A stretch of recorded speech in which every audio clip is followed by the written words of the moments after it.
Students, आज हम पढ़ेंगे ब्रांचिंग स्टेटमेंट के बारे में। ब्रांचिंग स्टेटमेंट यानी कि इफ़ स्टेटमेंट।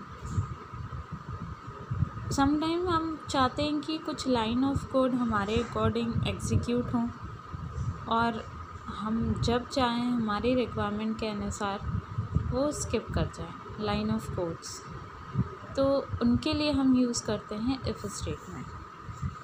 कंडीशंस, या हम उनके लिए कंडीशंस यूज़ करते हैं।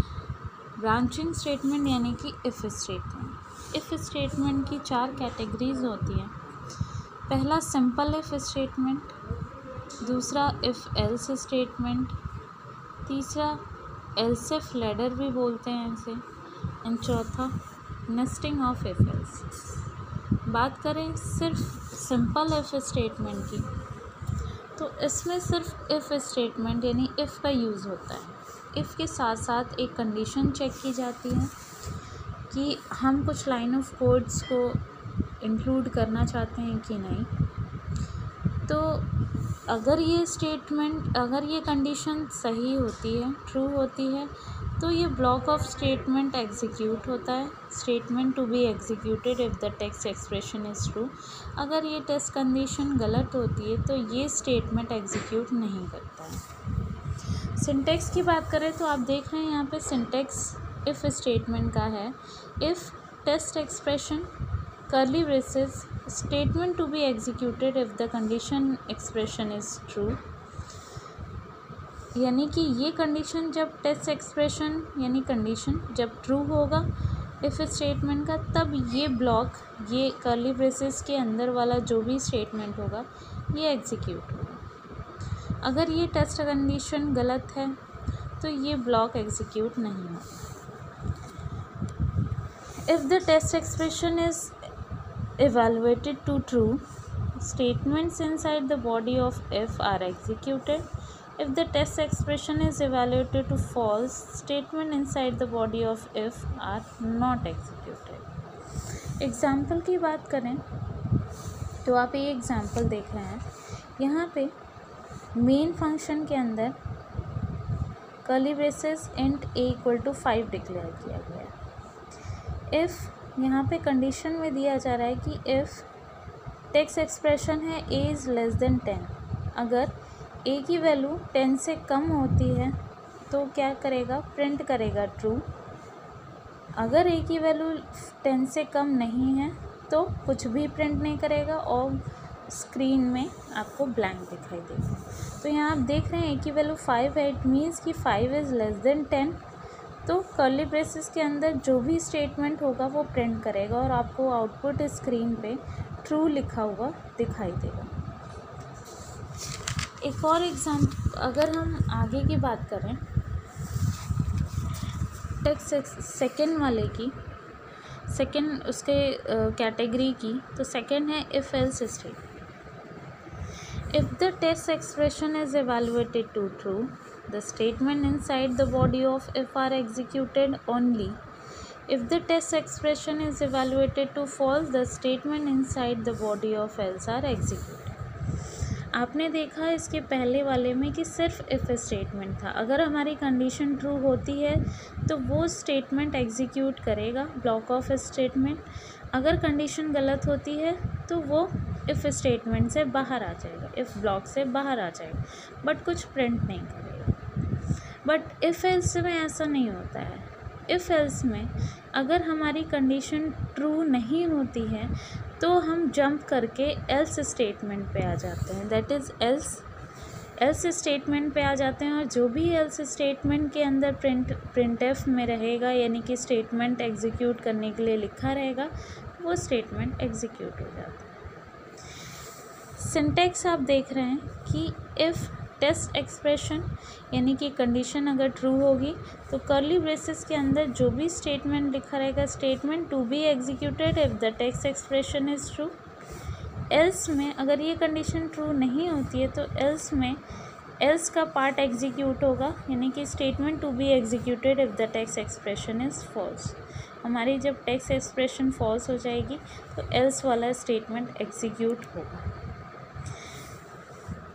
if the test expression is evaluated to false, the statement inside the body of else are executed. यानी कि ये स्टेटमेंट एग्जीक्यूट होगा, इसके अंदर जो भी लिखा होगा. एग्जाम्पल की बात करें तो एक प्रोग्राम है, write a program to check whether a given age is eligible for vote और नॉट. एक क्वेश्चन है जिसमें दिया गया है कि चेक करना है कि जो हमारी गिवन एज है, यानी यूज़र जो भी एज एंटर करेगा वो आपकी ट्रू है कि वो एलिजिबल फॉर वोट है कि नहीं, यूजिंग इफ एल्स स्टेटमेंट. तो अगर इफ एल्स का यूज़ करें तो हमें पता है सबसे पहली चीज़ कि अगर एज 18 से ज़्यादा है इट मीन्स कि वो एलिजिबल टू वोट है, और अगर 18 से कम है तो एलिजिबल नहीं है. तो उसके लिए प्रोग्राम अगर बनाएंगे तो #include stdio.h, #include conio.h, main function. Main के अंदर आप देख रहे हैं एज, इंट एज लेंगे एक variable. printf enter your age, user के द्वारा एज एंटर कराई जाएगी. scanf %age, उसे स्टोर करा लिया जाएगा एज वेरिएबल में.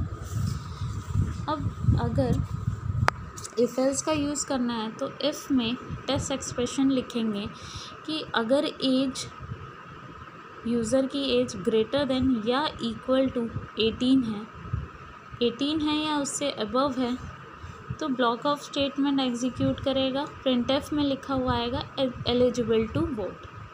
अगर यूज़र की एज लेस देन 18 है तो एल्स पार्ट में चला जाएगा और लिख के आएगा printf में नॉट एलिजिबल टू वोट.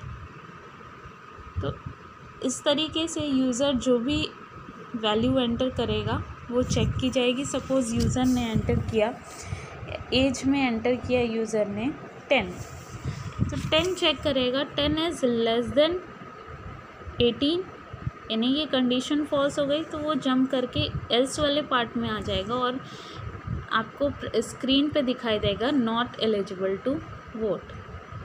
अगर यूज़र एंटर करता है 25 एज, तो 25 इज़ ग्रेटर देन और इक्वल टू 18, इट मीन्स कि वो कर्ली ब्रेसेस के अंदर जाएगा इफ़ के स्टेटमेंट में और लिख देगा एलिजिबल टू वोट. अब नेक्स्ट की बात करें तो नेक्स्ट है एल्स इफ लैडर. इसमें क्या होता है कि कुछ नंबर ऑफ कंडीशंस चेक की जाती है, सिर्फ एक ही कंडीशन नहीं होती, बहुत सारी कंडीशंस को चेक किया जाता है. The if else ladder allows you to check between multiple text expression and execute the different statement. Multiple expression को चेक किया जाता है, मल्टीपल टेस्ट एक्सप्रेशन को, जहाँ पे भी उसे वो कंडीशन ट्रू मिलेगी वो उस ब्लॉक का स्टेटमेंट एग्जीक्यूट कर देगा. और कहीं पे भी उसे अगर किसी भी टेस्ट एक्सप्रेशन में कंडीशन ट्रू नहीं मिलती है तो वो एल्स वाले पार्ट में जो भी लिखा रहेगा वो एग्जीक्यूट कर देगा. आप सिंटेक्स देख रहे हैं कि इफ़ में टेक्स्ट एक्सप्रेशन है, एक टेक्स्ट एक्सप्रेशन चेक करेगा, अगर ये ट्रू है तो कर्ली ब्रेसेस के ब्लॉक का अंदर एग्जीक्यूट करेगा, नहीं ट्रू है तो एल्स इफ पे आएगा, उसकी टेस्ट एक्सप्रेशन चेक करेगा, अगर इसका स्टेटमेंट ट्रू है तो वो कर्ली ब्रेसेस के अंदर का पार्ट एग्जीक्यूट करेगा, अदरवाइज़ वो एल्स इफ फिर से एल्स इफ पे चलाएगा और टेस्ट एक्सप्रेशन चेक करेगा. ये मिल गया तो इसके अंदर का ब्लॉक एग्जीक्यूट करेगा. अगर किसी भी टेक्स्ट एक्सप्रेशन में उसे नहीं मिलता है कंडीशन ट्रू तो वो एल्स पे आके एल्स के जो कर्ली ब्रेसेस के अंदर ब्लॉक लिखा रहेगा वो उसे एग्जीक्यूट कर देगा. तो एग्जांपल के तौर पे देखें तो आप यहाँ देख सकते हैं कि एक प्रोग्राम है, write a program to calculate the division obtained by students.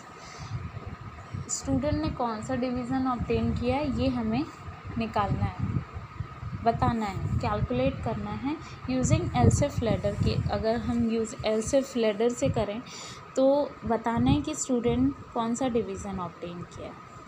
तो उसके लिए हमें कुछ चीज़ें चाहिए, यानी कि हमें सबसे पहले स्टूडेंट के सब्जेक्ट के मार्क्स चाहिए, कितने सब्जेक्ट्स हैं वो चाहिए, फिर उनके मार्क्स चाहिए, फिर उनको टोटल करना पड़ेगा, टोटल को फिर डिवीज़न में कन्वर्ट करना पड़ेगा और फिर यूज़र बताएगा अगर उसके मार्क्स 60 से अप है या 60 हैं तो फर्स्ट डिवीज़न, 50 से अप हैं या 60 से कम हैं तो सेकंड डिवीज़न, 45 से अप हैं 50 से कम हैं तो थर्ड डिवीज़न, अगर इनमें से कोई नहीं है तो फेल।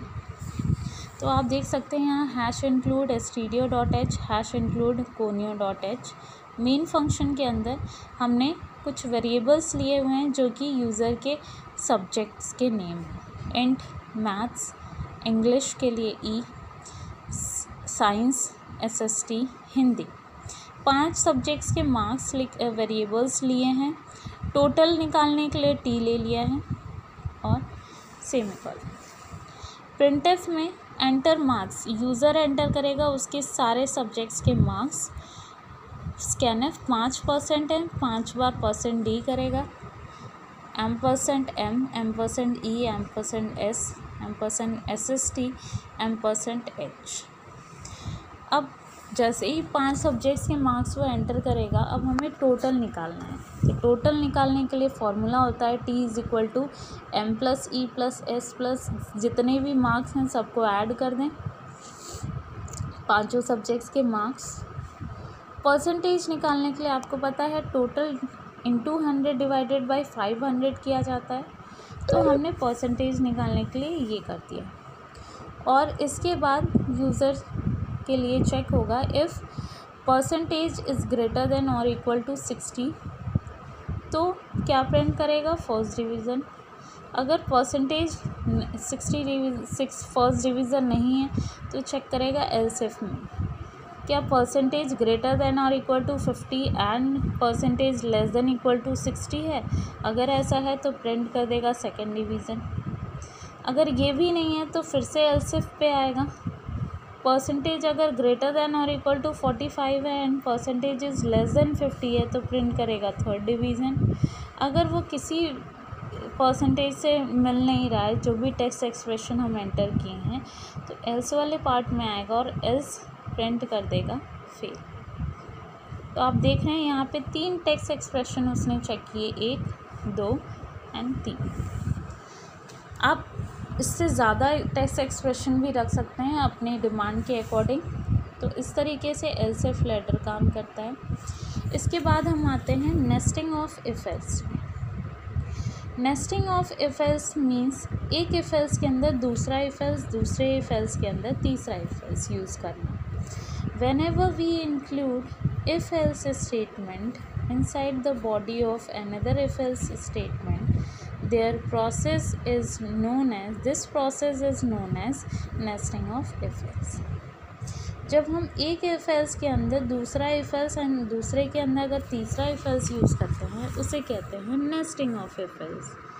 अगर प्रोग्राम की बात करें तो write a program to find the maximum of 3 numbers. एक प्रोग्राम है जिसमें हमें फाइंड करना है 3 नंबर का मैक्सिमम, यानी कि तीनों नंबर में कौन सा लार्जेस्ट है ये हमें बताना है। तो उस प्रोग्राम को अगर हम करेंगे नेस्टिंग ऑफ इफ एल्स से तो कैसे करेंगे, आइए जानते हैं।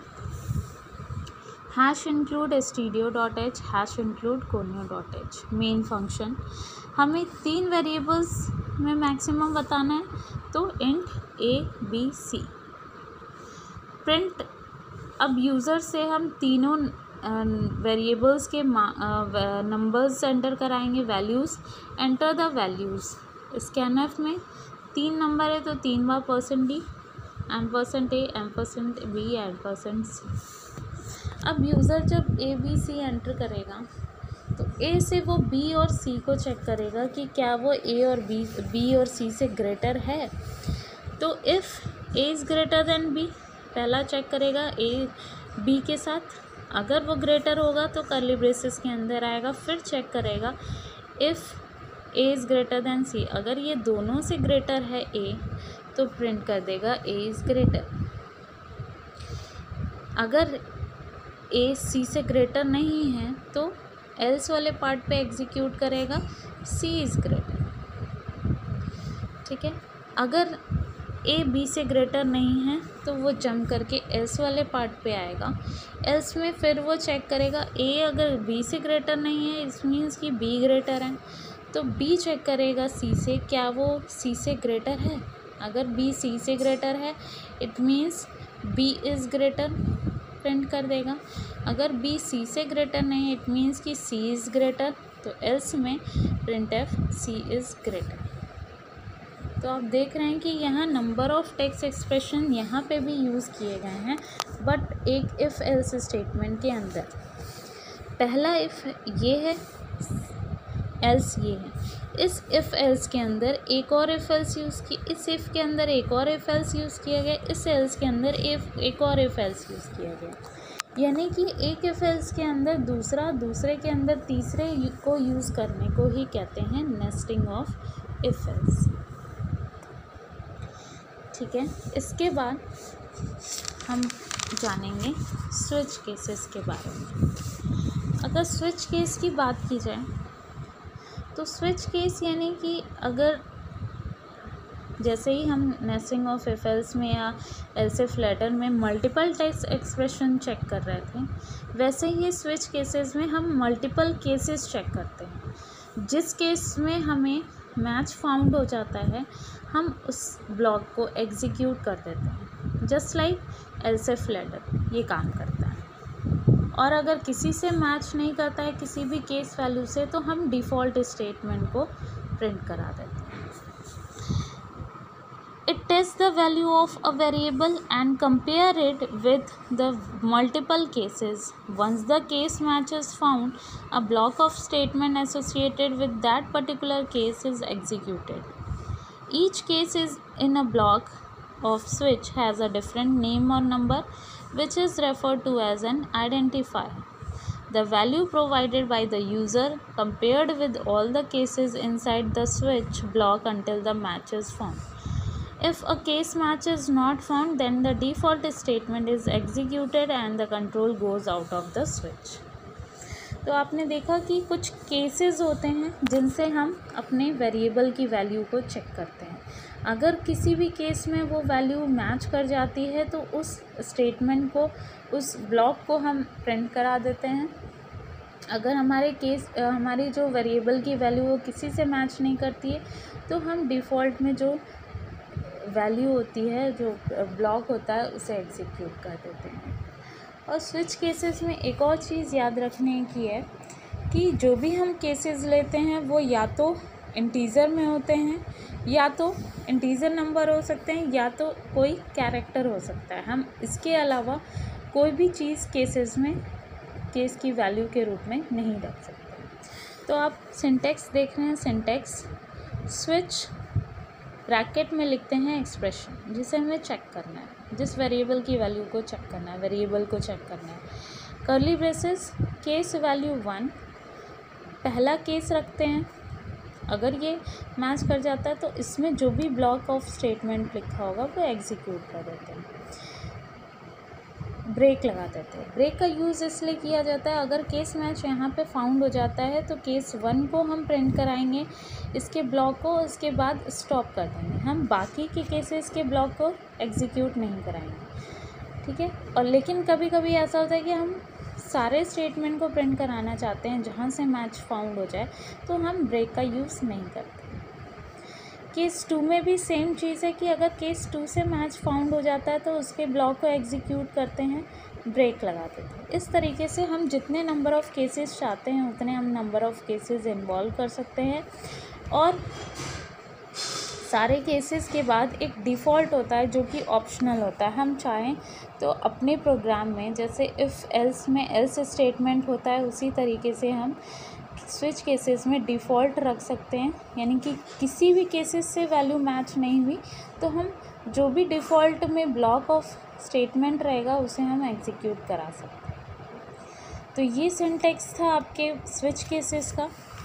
कुछ स्विच केसेस के बारे में कुछ इम्पोर्टेंट बातें भी हैं, जैसे block is nothing but a multiple statement which are grouped for a particular case. Block actually क्या होता है कि जो भी स्टेटमेंट हम प्रिंट कराना चाहते हैं, प्रिंटफ का स्टेटमेंट, वो एग्जीक्यूट होता है। Whenever the switch is executed, the value of text expression is compared with all the cases. जब भी स्विच स्टेटमेंट एग्जीक्यूट किया जाएगा तो उसकी वैल्यू को कंपेयर किया जाता है हर एक केसेस से। The break keyword in each case indicate the end of a particular case. Break keyword use किया जाता है जो हर एक केस में वो बताता है उस पर्टिकुलर केस का stoppage. If we do not put the break in each case, the switch will continue to execute all the cases until the end is reached. अगर हम कहीं पे भी ब्रेक का यूज़ नहीं करते हैं स्विच में, तो वो जहाँ से उसे मैच मिल जाता है वो वहाँ से एग्जीक्यूट करता है हर एक चीज़ till the end of the programme.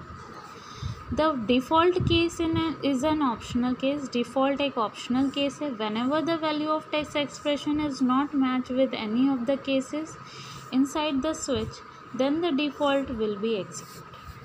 Default एक ऑप्शनल केस है। जब कोई भी टेक्स्ट एक्सप्रेशन से केस वैल्यू मैच नहीं करती है तो हम डिफ़ॉल्ट का स्टेटमेंट एग्जीक्यूट कराते हैं। एग्जाम्पल के तौर पर आप देख सकते हैं main function curly braces int A, हमने एक ए इंटीजर लिया, print enter the user, printf enter the number and user enter करेगा एक नंबर, स्कैनफ में एम्परसेंड ए में वो स्टोर कर देगा। जो भी नंबर यूज़र एंटर करेगा उसे हम स्विच में as a text expression match करेंगे विद ऑल द केसेस। अगर उसकी वैल्यू अगर सपोज़ 1 होगी तो 1 को हम मानेंगे कि मंडे, यानी कि 1 अगर उसने एंटर किया होगा तो प्रिंट करेगा मंडे, 2 एंटर किया होगा तो ट्यूसडे, ऐसे करके अगर 6 7 एंटर किया होगा तो संडे। तो ए की जो भी वैल्यू होगी वो हर एक केसेस से मैच कराई जाएगी। जिस भी केसेस से मैच करेगी वो प्रिंट कर देगा, और किसी से मैच नहीं करती है, सपोज़ उसने यूज़र ने एंटर किया 8 वैल्यू, तो डिफ़ॉल्ट स्टेटमेंट यानी इनवैलिड डे प्रिंट करके आ जाएगा। इस तरह आप देख सकते हैं हर जगह केस 7 में सैटरडे ब्रेक, हर जगह ब्रेक स्टेटमेंट यूज़ किया गया है और हर जगह डे यूज़ किया गया है, प्रिंट एफ में डे लिखा गया है। तो ये एक एग्ज़ाम्पल था स्विच केसेस का। एक और एग्ज़ाम्पल देखते हैं। Write a program to check whether an alphabet is vowel और कॉन्सोनेंट। हमें चेक करना है कि अल्फ़ाबेट जो भी यूज़र एंटर कर रहा है वो वोवेल है कि कॉन्सोनेंट है। तो हम जानते हैं कि हमारे 5 वोवेल्स होते हैं एंड उसके अलावा जितने भी होते हैं वो कॉन्सोनेंट होते हैं। A I O U, A E I O U ये वोवेल होते हैं, बाकी सारे कॉन्सोनेंट। तो हम यूज़र से एंटर कराएंगे कैरेक्टर्स की वैल्यू, कैरेक्टर्स को मैच कराएंगे केसेस से। अगर वो केसेस से मैच कर गया तो सपोज़ #include_stdio.h #include मेन, इसके अंदर हम यूज़र से एंटर करा रहे हैं कैरेक्टर ch वेरिएबल टाइप का। ch एक वेरिएबल है जो कि कैरेक्टर टाइप का है। अब जो भी एंट्री यूज़र करेगा वो कैरेक्टर एंट्री करेगा। Print F enter the character, scanf %c %c, जो भी यूज़र एंटर करेगा वो ch में प्रिंट स्टोर हो जाएगा। अब हम उस ch को एज अ टेक्स्ट एक्सप्रेशन मानकर कंपेयर करेंगे विद ऑल द केसेस। हमने केसेस में एंटर किए हैं case A, case E, case I, case O, case U, यहाँ तक हमने केसेस एंटर कराए, क्योंकि हमें पता है कि कॉन्सोनेंट ज़्यादा 21 कॉन्सोनेंट होते हैं और उसके अलावा वोवेल्स होते हैं। तो वोवेल्स हम अगर केसेस को वोवेल्स में रखें तो वो ज़्यादा बेटर रहेगा, क्योंकि 21 केसेस एंटर करना डिफ़िकल्ट है, प्रोग्राम लेंदी हो जाएगा। तो हमने क्या किया, सिर्फ वोवेल्स की एंट्री कराई और डिफ़ॉल्ट में कॉन्सोनेंट कर दी, यानी कि इसके अलावा अगर यूज़र कोई केसेस एंटर करता है तो वो वोवेल माना जाएगा। ch की वैल्यू अगर यूज़र ई एंटर करता है तो केस ए से मैच करेगा नहीं, केस ई पे आएगा, ई पे मैच कर जाएगा, इट मीन्स कि ई तो प्रिंट कर देगा वोवेल और यहीं पे स्टॉप हो जाएगा। और अगर वो एंटर करता है बी तो हर एक केस से मैच करेगा, कहीं पे भी नहीं मिलेगा तो डिफ़ॉल्ट में आकर वो कॉन्सोनेंट प्रिंट कर देगा। तो ये एक प्रोग्राम है स्विच केसेस का। आप कॉन्सोनेंट वोवेल को एक और तरीके से कर सकते हैं। Main character ch, enter the character %ch, switch ch। आप इस तरीके से भी लिख सकते हैं case A capital A, case small A, case E, case E, case I, case O, O and U. अगर ये केसेस यूज़र एंटर करता है तो आप डायरेक्ट लिख सकते हो printf वॉवल ब्रेक और इसके बाद डिफ़ॉल्ट में कॉन्सोनेंट। दोनों सेम प्रोग्राम है, लेकिन ये शॉर्ट है थोड़ा सा, तो आप जो यूज़ करना चाहते हो कर सकते हो।